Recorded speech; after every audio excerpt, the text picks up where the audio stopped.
thought you are doing hard work is a pure myth because of clutching.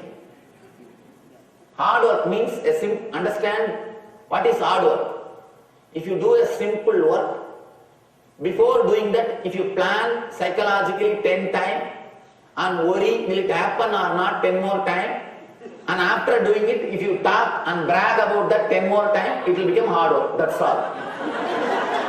As on now, you waste 90% of your energy in psychological worry. When I say 90, I mean 90. I mean 90. When your ego is hurt, you try to defend your philosophy. Let it be very clear. Do not defend what I say just because your ego is hurt. Have little intelligence and look in, you will be a new being.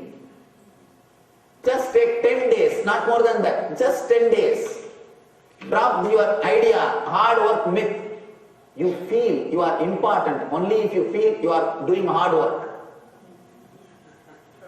You do not understand, in the initial level, you have to convince your boss that you are doing hard work. By and by, you yourself get convinced you are doing hard work. That is the ultimate myth. Let it be very clear. We are not doing hard work at all. That's the first understanding we need to understand.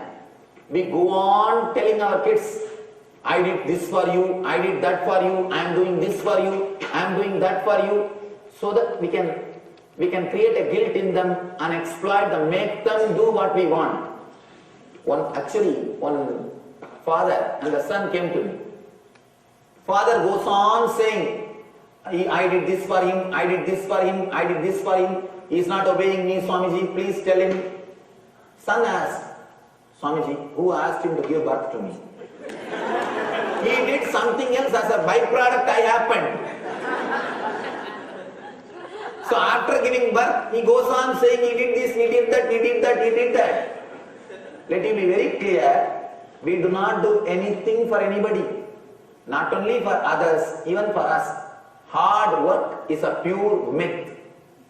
Let you understand this simple fact and try just for 10 days. 10 days try to be unclutched. You will see the amount of energy, creativity coming out of you and expressing through you. You will see not only you are not able to keep quiet. See, keeping quiet is tamas in Sanskrit, laziness. Doing hard work is rajas, restlessness. Doing smart work is sattva, pure intelligence in Sanskrit. Be very clear. Just unclutch. You will not work hard, you will work smart. Thank you.